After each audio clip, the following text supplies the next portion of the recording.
Opa, boa noite. Boa Boa noite. noite. Tudo bem, gurias? Tudo? Não tá frio por aí? Já teve mais. Ontem tava bem frio. É aqui a mesma coisa. Hoje já tá mais tranquilo. É. Daí já estão finalizando as outras disciplinas, né? Pelo que eu tô vendo ali no grupo. Já estão fazendo a N-1, né? Aham. Até na aula passada, eu me equivoquei ali quando eu conversei com vocês, que eu falei que a gente tinha aula no dia 7, né? E na verdade a gente Sim. não tem. Tá. Até a Daniela falou assim, mas tem tanta aula, né? Mas tu tava certa. Na verdade, eu que fiz a confusão. Daí, por isso que eu trouxe para esse sábado, né, a palestra, né, que um colega meu vai dar para vocês de ambiência, e depois a gente vai fazer uma prática através do Excel mesmo ali, uma coisa rapidinha ali de formulação de rações, né, que a gente pode observar ali as diferenças de exigências entre cada das diferentes categorias de animais, tá? Daí vai ser amanhã, então. Eu vi que muita gente não confirmou, né? Mas, assim, pelo menos 4 pessoas confirmaram ali, se eu não me engano, quando eu contei. E daí eu acho que a gente vai ser o suficiente, tá? Vamos fazer ali, quem puder participar, né? Claro que interessante era que quanto mais gente participar, melhor, né? Até porque depois ali, no final, ele vai falar sobre ambiência, né? Que, na verdade, a ambiência era o que eu queria falar ali no dia 7, né? Mas a gente vai trazer para cá, que vai ter os conceitos todos de bem-estar voltados, né? Então vai ser bem interessante. E daí também ele desde que ele fez o técnico agrícola, ele fez um planejamento do que ele queria fazer. Então, depois no final, assim, ele vai contar um pouco vai dar essas dicas para nós ali, todo mundo que quiser, de como foi que ele se planejou, depois escolheu fazer uma faculdade. Daí acho que vai ser interessante, ou essa parte de planejamento de carreira, né? Independente depois se faz ou não faculdade, mas é legal, assim, esse planejamento, porque planejamento de carreira vai ser importante para todo mundo, assim, de certa forma, né? Até para quem já vai terminar o técnico, já vai seguir atuando, né? Para se jogar no mercado. Eu acho que vai ser interessante, tá, gurias? Aí, Uhum. amanhã, então... Amanhã eu vou passar o link de manhã para vocês, tá? O link que vai ser 2 horas. E aí, então, como eu coloquei ali, tá? Já que a gente não vai ter no dia 7, eu achei que a gente ia poder fazer a nossa segunda prova, né? Como a gente não tem aula do dia 7, então a gente vai abrir a prova segunda avaliação amanhã, tá? Daí vai ficar ali, vou deixar uns dias abertos também, acho que vou deixar até a segunda noite aberto, se eu não me engano. Eu vou olhar direitinho, tá? Mas a gente vai fazer assim, aí essa prova vai ser, de certa forma, ela vai ser bem mais tranquila, né? Porque ela vai ter só 2 aulas, é a aula de nutrição e a aula de hoje, tá? Daí, Uhum. então hoje, no caso, a gente nem vai ter exercício, tá? Como já que amanhã a gente tem outras atividades, né? Eu não vou passar mais exercício assim para vocês, que acho que já tá na finaleira, não vai valer a pena, tá, gurias? Então a prova vai valer 10, de certa forma, tá? Sim. E quem, Uhum. amanhã outra coisa, também quem participar vai ter direito a certificado, tá?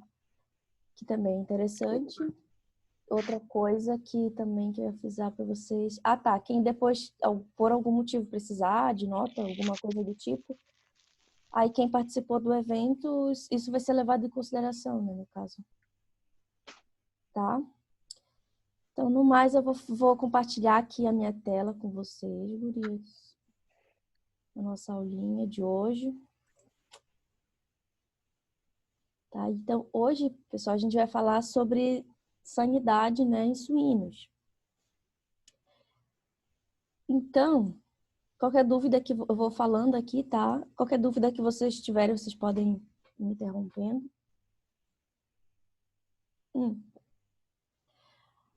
Então, gente, primeiramente, né, antes da gente falar das doenças, né, tudo mais, tem um conceito, né, que ele talvez agora, né, a gente está ouvindo muito falar disso, devido a essa situação que a gente está vivendo, né?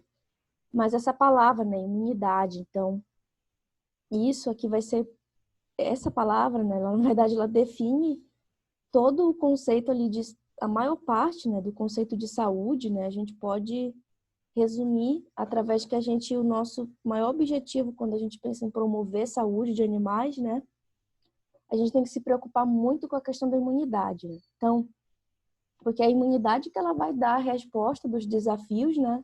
Então é fundamental que que é um sistema, né, um sistema imunológico, então ele age para poder fazer a defesa, né, do corpo, né? Então, frente a algum desafio, frente a algum patógeno, algum agente viral, algum agente bacteriano, né? Então, dessa forma, para ele atuar 100%, a gente tem que garantir que os órgãos do sistema imune que eles tenham uma integridade, tá? Daí tem uma classificação, gente, de que os órgãos, né, que compõem o sistema linfático, né? Existe essa classificação, a gente poderia dividir assim, existem os órgãos linfóides primários, exemplo, a medula, o timo, que eles são responsáveis principalmente por estar fazendo, gerando, né, e maturando as células imunes, também chamadas de leucócitos. Os leucócitos são as nossas células de defesa, né? E outros órgãos também podem ser chamados de órgãos secundários, que eles vão ser, mas eles também maturam uma parte das células que vão fazer ativação, né? Mas eles podem ser, o nome deles, né? Os linfonodos, né? Que tipo a gente consegue até palpar aqui uns nossos, né? E nos animais é a mesma coisa, né? Tanto é que quando um animal, gente, vocês por observar em qualquer espécie, tá? Suíno, bovino, cão, né? Muitas doenças, principalmente doenças virais, né? Quando os animais são acometidos de algumas doenças, a gente começa uma parte, né, que se faz um exame, né, dos animais, e aí vai se palpando aqui os linfonodos para ver se eles estão num bom tamanho. Por quê? Porque quando o corpo precisa se defender de algum patógeno, né, naturalmente ele vai começar a produzir, né, os linfonodos vão trabalhar mais. E é a mesma coisa, como se fosse aquilo de quem vai na academia. Não é o meu caso, faz 500 anos. Mas assim, você vai na academia, trabalha muito ali um braço, o que vai acontecer? Ele vai começar o uso, né? O aumento da atividade, ele faz com que aumente de tamanho. A mesma coisa os linfonodos. Então, os linfonodos ficam inchados, né? Eles começam a crescer devido àquele uso excessivo, né? O baço, as tonsilas. Tonsilas são as amígdalas, tá? As placas de Peyer. Placas de Peyer, gente, são nódulos também. Eles são considerados nódulos linfáticos. São carocinhos, tá? E eles ficam presos tanto nas mucosas respiratórias, na parte... a parte da mucosa respiratória, ela tem essas placas de Peyer ali ficam agentes de defesa, né? Para fazer essa resposta ali, se chega algum agente, né, no sistema respiratório Oi? E no intestinal também. Então, aquilo que a gente falou semana passada, né, sobre a importância do intestino, aqui a gente reforça isso, né, que existem essas placas de Peyer que são formadas que é parte do sistema imune, que também está aderida na mucosa intestinal, tá? E aí, para começar, né, então, gente, o início da vida do leitão, né, a gente precisa fazer o quê? A gente precisa garantir que o sistema imunológico dele esteja funcionando tudo bem, que seja tudo ok. Então, a gente chama também isso de imunocompetência. E o que vai garantir essa imunocompetência? Imunocompetência, primeiramente, a coisa que garante, né, é a gente oferecer um colostro de qualidade para os animais, que os animais consigam mamar um colostro bom. Por quê? Porque o colostro, ele nada mais é do que uma imunidade passiva para os animais, é um fornecimento de imunidade passiva. Por que imunidade passiva? Porque eles vão receber diretamente anticorpos, né, da mãe, e vão receber diretamente, e esses anticorpos eles vão se aderir, né, eles vão se aderindo na mucosa intestinal dos animais, né? Então, essa que é a importância inicial aqui do colostro, né? Que é ela que vai também estar atuando ali no início da colonização do sistema imune que fica a parte do sistema imune que fica no intestino, né? Que é ali que vai ser absorvida. Tanto é que a gente tem que dar nas primeiras 24 horas, né? E logo nas primeiras horas de vida. São esses componentes do colostro, né, e do leite depois que vai garantir o que a gente chama de imunidade lactogênica. E ao longo do tempo, né, que esse animal ele vai ganhando ali um contato com o meio ambiente, então ele vai entrar em contato com, por mais que é tudo limpo, tal, na granja tem todo cuidado, mas ao redor, né, a gente sempre vai ter bactérias presentes, né, em todo lugar. Então tem as bactérias que estão presentes ali no teto da mãe, no próprio ambiente, né? E bactérias normais, assim que não sejam causadoras, geralmente não patogênicas, né? Elas vão acabar, à medida que eles vão crescendo, vão tendo contato, né? Ela vai também ajudar nesse contato ali. Essa microbiota ambiental, ela vai se interligando, né? Para formar ali a microbiota intestinal dos animais, tá? Então é importante que eles recebam, tá, esse colostro, por que esse colostro ali, ele precisa, né, nessas 24 horas? Para garantir essa rápida absorção de imunoglobulinas, tá? Porque à medida que vai passando as horas, né, vai diminuindo ali a capacidade. Então, uma outra coisa, por exemplo, para um animal, né, uma coisa que pode ser feita assim como um manejo, né?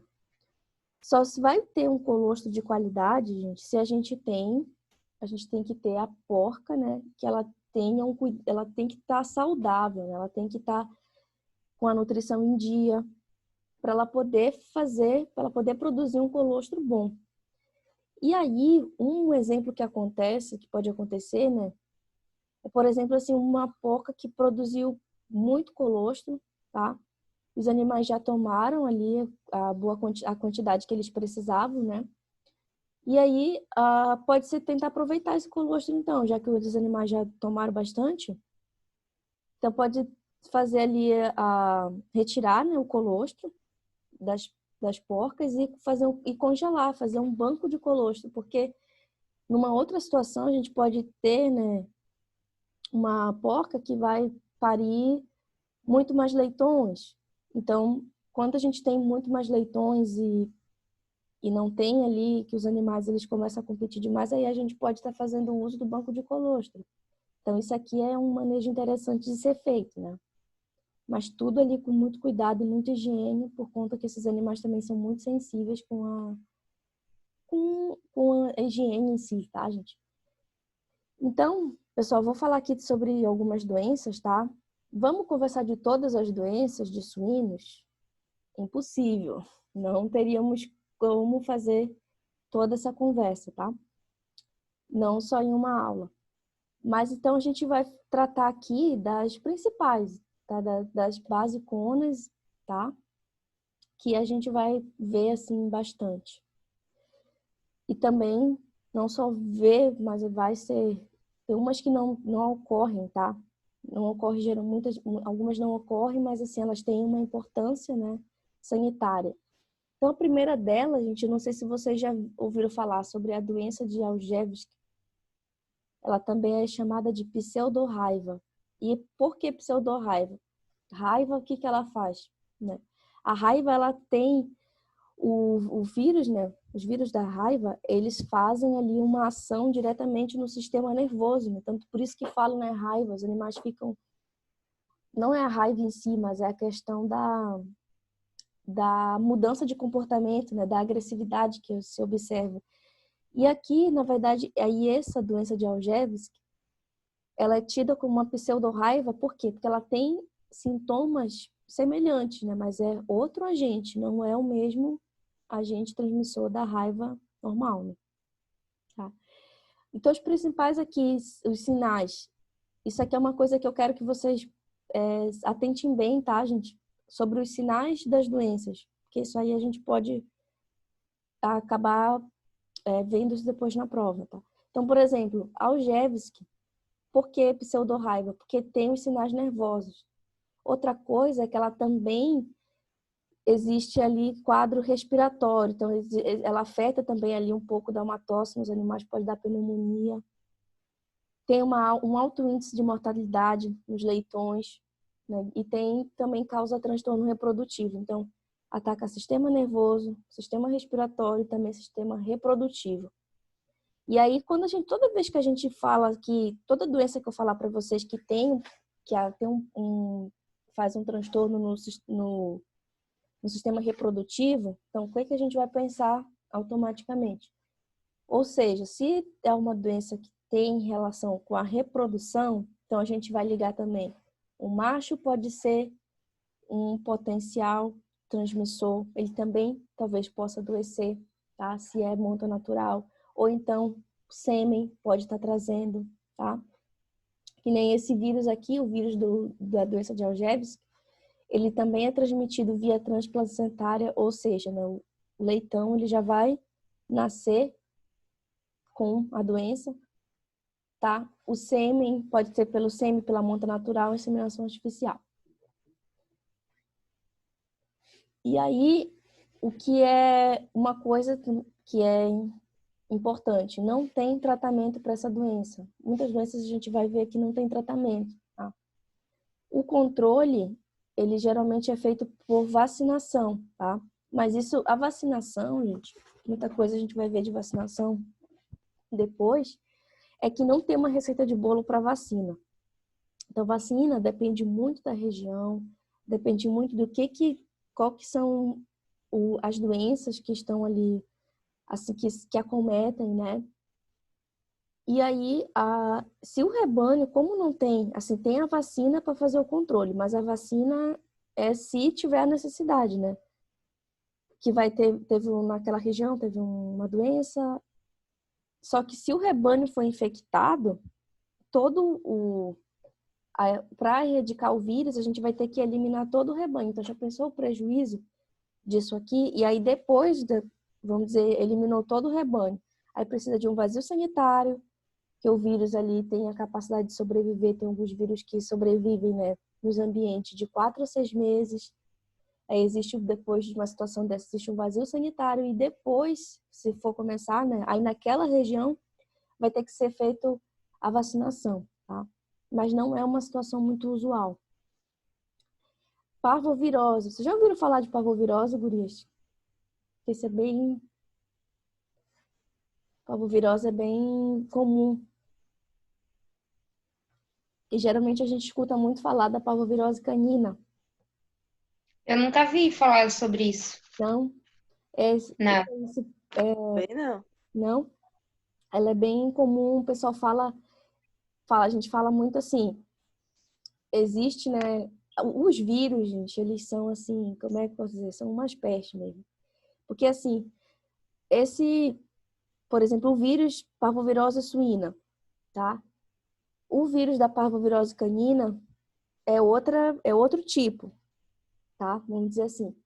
Nos cães, o tipo do cão, ele causa uma diarreia com sangue, os animais morrem logo no início de vida, assim, sabe aquele filhotão de 2 meses, 3 meses, geralmente até 6 meses eles adoecem. Já o da parvovirose, que é o outro vírus, eles só são assim, é como se fosse assim, eles são da mesma família, tá? Eles são parentes, mas eles não são a mesma coisa. O do suíno, aqui, ele já vai ser uma doença de caráter reprodutivo, e a principal característica é que, assim, No suíno, ele faz nas leitoas, né? Elas acabam tendo os fetos mumificados, então eles nascem tudo assim, ó. Por isso que nem tá nessa foto, tá? E aqui ela é a parvovirose, né? Ela diz que ela tem assim uma presença muito grande nas granjas comerciais de praticamente todo mundo, assim, tem esse problema. E geralmente ela pode acontecer, né, quando a gente traz um reprodutor ou então a gente traz um animal contaminado. Tá? Então tem que ter muito cuidado com isso, porque o macho, como essa doença ela não deixa de ser também, né, como se a gente fosse tentar comparar assim com problemas reprodutivos de humanos. Ela não deixa de ser uma doença que afeta ali a parte dos órgãos sexuais, né, dos órgãos reprodutivos. E como muitas doenças que afetam a reprodução em todas as espécies, a gente tem uma característica muito típica, que é o seguinte, que o macho ele quase não adoece, devido à sua anatomia. Então, a anatomia do macho não é que ele não adoeça, muitas vezes os machos têm a doença e eles não manifestam o sintoma, tá? Então, aqui, nesse caso aqui, um macho, ele não tem sintoma, tá? Então, ele chega lá. Aí, por isso que é muito importante, por exemplo, se for comprar um macho, como essa parvovirose ela é muito comum, tá? No meio ali das granjas, é interessante fazer um teste sorológico. O que é um teste sorológico? Fazer ali um exame, né? Um levantamento e deixar aquele animal isolado, primeiramente. Aí, depois que sai o exame, tá tudo liberado, aí usa ele. Mas não utilizar sem saber por conta dessas secreções, né? Que tem ali, que as secreções via os fluidos, né? Que se troca ali durante a reprodução, eles vão ser o responsável por estar contaminando as fêmeas. Então, outras coisas também muita coisa que pode infectar, né? Tanto essa secreção da reprodução ali, o sêmen, né? As fezes, esses restos placentários, esses fetos, eles são materiais que são cheios de vírus. Então, se fica ali no ambiente, vai ficar contaminando, tá? Então, é bem importante esse vírus, tá, gente? E é recomendada a vacinação, então, quando se sabe que tem ali o histórico ali do vírus, então, porque sempre é aquela coisa, nem todo mundo precisa fazer todas as vacinas, é muito importante ver qual que é o histórico da região. E aqui, se existe essa necessidade, né, pode-se inclusive proteger ali os animais antes de expor ali a monta, né? Então, antes da cobertura, porque antes da cobertura é aquela coisa, o vírus, né, a vacina, a vacina ela é sempre prevenção, ela nunca vai ser tratamento, né? Então, por que faz 30 dias antes? Porque essa vacina, geralmente, o que as vacinas são? Elas são, na verdade, aquele vírus pode estar tendo aquela presença do vírus bem atenuado ali, pode ser uma vacina viva, pode ser uma vacina com pedaços mortos, e ele vai, mas de uma maneira que seja inofensiva para o animal. Só que 30 dias, por que 30 dias? Porque quando essa vacina chega no corpo do animal, né, ela começa a despertar o sistema imunológico do animal. Então, o sistema imunológico dos animais começa, opa, eu tô vendo aqui que tem, né, um agente, só que tem um agente que não está naquele potencial de desenvolver a doença, mas o corpo entende que tem aquele agente ali, então ele precisa se proteger e ele começa a fazer o quê? A produzir os anticorpos. E isso é chamado também de imunidade ativa, porque é o corpo que está trabalhando, tá? E aí, então, pode fazer 30 dias antes da cobertura, né, porque para dar esses anticorpos quando o animal tiver a cobertura, assim, ele não se infecta, né? E tem que cuidar muito da questão de limpeza, né? Porque, como eu falei, ele está nas fezes, ele está em outras coisas também, né? E ele não tem tratamento específico, tá? Então, isso aqui, se existe esse problema na propriedade, né? Todo o rebanho tem que ser imunizado, tem que ser vacinado para poder não evitar ali, né, desenvolver ali a questão da mumificação. O jeito de fazer, né, 2 doses antes da cobertura, com intervalo de 21 dias, no mínimo. Também em algumas situações se faz o reforço. Quando é que se faz reforço? Em algumas situações se faz o reforço quando a gente quer que a resposta do organismo do animal, do anticorpo, seja maior. Quando a gente quer potencializar a ação, a gente faz o reforço. Por exemplo, agora, como a gente está vivendo essa coisa aí, dessa loucura do Covid, né? Estão se estudando a vacina, né? E aí, alguns estudos já mostraram que a imunidade, né? As pessoas que tiveram a doença, após mais ou menos uns 3 meses, eles estão observando que os anticorpos, que a pessoa teve a doença, então o corpo começou a produzir o anticorpo, né? E aí ele fica, de certa forma, protegido depois para novas doenças, para novas infecções, né? Só que estão observando que a partir de 3 meses, aqueles anticorpos eles começam a cair. Então, isso aqui, na hora deles estão fazendo a vacina, eles estão considerando a possibilidade de se fazer a vacina e depois se precisar fazer uma segunda dose, que é o reforço. Então, por isso que quando se faz reforço, as vacinas que requerem reforço, é porque elas precisam responder maior. A gente quer que o animal produza mais anticorpos, né? E até em alguns momentos, a vacina da parvovirose ela também vai ser recomendada para os machos também, né? Para os cachachos. Que aí é uma forma de você estar não trazendo aquela doença para as fêmeas. Então, é uma outra coisa. Mas o que é o ruim aqui, né? É que essa doença ela é silenciosa nos machos. Então, esse é outro detalhe, né? Circovirose suína, gente. Outra doença que provavelmente vocês já ouviram falar, ou então, se vão trabalhar depois com suínos, vocês vão ver que isso aqui é muito importante também. Ela é uma doença que eles chamam de recente, né? Porque foi diagnosticada a primeira vez em 2000, foi no estado de Santa Catarina. Ela é uma doença que a gente pode chamar assim, ó, que ela causa uma síndrome definhante multissistêmica. Eita, que nome mais horrível, né? Mas o que é esse multissistêmica? É porque ela vai fazer várias... Ela tem uma ação em muitos, né? Multissistêmica, né? Então, a causa ali é diarreia, então ela tem uma ação no sistema digestivo, causa problemas respiratórios, então tem uma ação no sistema respiratório, causa úlcera gástrica, os animais emagrecem, então tem a linfadenopatia, que esse nome é feio, mas não se preocupe em decorar esses nomes assim mais técnicos, né? Mas, linfadenopatia é quando tem o aumento dos linfonodos, tá? E ela é a grande importância dessa doença, gente, como outras que a gente vai ver também, é nos leitões desmamados, tá? Então, por quê? Porque é aquilo que a gente vem conversando.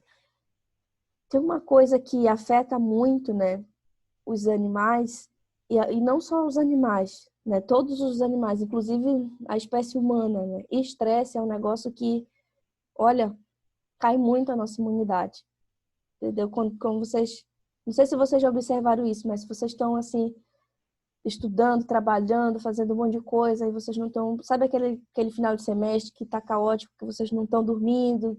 Espero que nunca tenha passado, mas às vezes acontece de ter uma situação que você está trabalhando muito, está muito cansado, e aí você fica com aquela situação daquele estresse, né? E isso afeta diretamente na imunidade. E aí você começa a ter uma gripe, alguma coisa assim. No caso aqui da circovirose, ela se aproveita exatamente desse momento. Então, ela se aproveita aqui. Porque o desmame, ele é uma coisa que é muito traumático assim, todos os animais, né? Então, ela se aproveita desse período. Então, tem um vírus ali que pode estar circulando. Se ele estiver circulando, né? Ele se aproveita de fatores. Então, fatores são animal que não é garantido a sua temperatura térmica ali, né? Então, são animais que passam frio. Fome. Fome por quê? Fome no sentido porque foi desmamado e, vamos dizer, não está aceitando ainda muito bem Eita, gente, dando aqui 10 minutos. Quando fechar aqui os 10 minutos, tá? Aí a gente dá um tempinho ali, demora assim uns 5 minutos, aí vocês entram de novo no mesmo link, tá bom? Que aí vai dar. Então, aqui, ó, essa doença, então, ela está se aproveitando desse sistema de fraqueza ali dos animais, né, no pós-desmame. Então, aqui, mais uma vez, quando a gente garante a ingestão do colostro de qualidade, ele é crucial para ajudar os animais a terem, né, suporte para enfrentarem esse patógeno, tá? E aqui tem os programas de vacinações para circovirose suína, programas que eles consideram, tem algumas situações que, dependendo da região, como tudo aquilo que a gente conversou, tudo depende de qual que é a situação de cada região. Então, em algumas situações, eles recomendam até a partir dos 7 dias de idade. Aí tem outros que é a partir dos 21 a 26 dias, tá? Mas a vacinação, a gente tem um outro problema aqui, né, dessa vacina, que já te falo para vocês, que é o seguinte: assim, o vírus, tá? Outra característica que faz com que, como você já pode ter visto, não é toda doença viral que existe vacina. Não sei se vocês já observaram isso, que tem algumas doenças que são causadas por vírus que a gente não tem vacina. E por quê? Tá? Porque o vírus, ele tem uma capacidade de mutação genética. Então, o que é essa mutação genética? Ele vai se modificando ao longo do tempo nas espécies, tá? E aí, com essa mutação, ele já começa também, assim, a ter, por exemplo, a circovirose suína tem vários tipos, já se sabe que tem vários, não é só um vírus que causa. Ele começou de um jeito, aí ele foi se mutando, e a gente sabe que existem diferentes, né? Vou só voltar aqui, por isso que multissistêmica também, né? Que as diferentes linhagens, elas vão causar, dependendo de qual que é o vírus que chegou ali, da circovirose, depende de qual foi o tipo que chegou ali, ele vai te dar um sintoma diferente, tá? Então, aqui é a mesma coisa. Então, o vírus, como ele tem essa característica de ter vários ali irmãozinhos que são parecidos, mas eles não são iguais, é como se fosse assim. Então, para cada tipo de vírus que foi mutando ali, da circovirose, desse complexo da circovirose, você necessita de vacinas diferenciadas. Então, esse aqui é um outro detalhe que tem que ter. Então, assim, a mesma coisa acontece agora no Covid, gurias. Já se sabe também que existe mais de um tipo, assim, né? Existe não sei quantos tipos, e por isso que se vê, assim, sintomas, pessoas que desenvolveram sintomas diferentes também, tá? Então, mas ainda, claro, no caso desse vírus, são estudos que estão em andamento, né? Então, existe sim a chance de se encontrar vacinas para esses diferentes, tá? Mas então, quando a gente não tem, então quando a vacina, quero que vocês entendam aqui, quando a vacina ela não é assim aquela coisa toda que vai resolver os problemas, a gente tem que atacar nos outros fatores, já que a gente não vai ter uma eficiência tão boa com a vacina, então a gente tem que jogar no que a gente pode. Aí, qual que é, então? Então, circovirose suína, se ela é uma doença que ela se aproveita do momento de vulnerabilidade dos animais, que eles vão estar com fome, vão estar com estresse. Aí, o que a gente vai fazer, então? Então, melhor que, se a gente não tem esse 100% garantido que a vacina vai dar certo em todos os casos, a gente precisa corrigir o manejo. Então, a gente precisa corrigir o manejo ambiental, não fazer mistura de lotes, fazer ali, garantir a temperatura, garantir a nutrição adequada, tudo isso para poder fazer o quê? Para poder ajudar a imunidade do animal. Então, imunidade é tudo. Outra doença de Glaser. Doença de Glaser ela é uma doença causada, né, por um vírus. Então, a doença de Glasser, ela tem uma ocorrência esporádica ali. A doença de Glasser, gente, ela vai atacar o aparelho respiratório. E aí, o problema aqui, na verdade, existe também um probleminha aqui, é o mesmo problema parecido ali com o do circovirose, que tem vários tipos também, tá? Aqui tem vários tipos que podem estar envolvidos. Tem vacina, mas como tem vários tipos, para a gente proteger os animais, a gente precisa ter várias, que eles sejam vacinados para os diferentes sorotipos, tá? Então, os animais têm de 5 a 8 semanas, geralmente quando os animais adoecem. Então, mesma coisa, o estresse aqui do pós-desmama, só que essa doença, ela ataca muito, muito direcionada para o aparelho respiratório também. Então, alguns animais, eles têm e eles não manifestam a doença, tá? Alguns animais têm e não manifestam.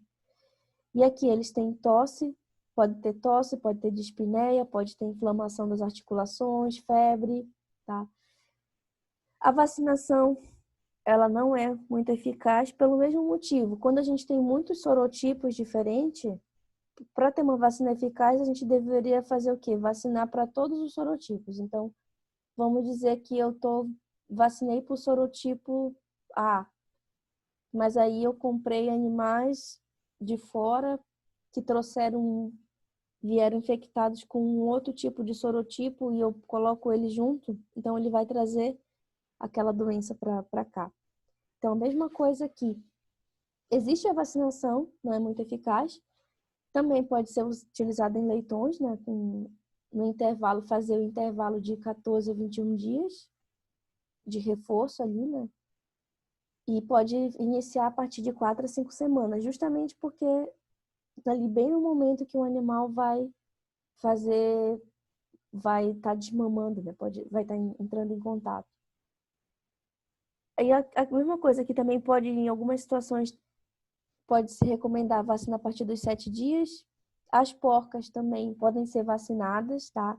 E aí, quando a gente pensa em vacinação da porca, principalmente tem uma ação muito importante, porque quando a gente vacina a porca, a gente vai fazer com que o corpo daquela porca comece a produzir os anticorpos, né? Que é o animal que está recebendo a vacina. E depois, quando ela for dar o colostro, aí os anticorpos dela o colostro dela vão ter aqueles anticorpos, no caso aqui para a doença de Glasser, contra a doença de Glasser. E aí, então, essa é bom, sempre quando mesma coisa, não tem como, a vacina não é totalmente eficaz, o que vai ser importante então?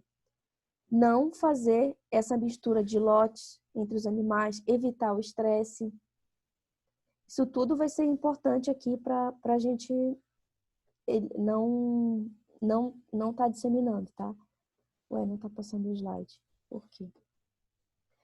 Febre aftosa, gente. Febre aftosa vocês já devem ter escutado falar, né? Em outras espécies também. Então, febre aftosa, ela é uma doença aguda, contagiosa, né? Ela tem essa característica das aftas, né? Por isso o nome. Ela tem primeiro um estado de febre. Gente, tá dando 1 minuto aqui, tá? Daí, quando cair, vocês podem aguardar assim, uns 5 minutinhos, que é o tempo que o vídeo tá formando, tá? Assim que ele termina de salvar aqui, aí vocês entram de novo pelo mesmo link. Eu vou encerrar aqui, então, já que tá nesse final. Deixa eu finalizar aqui.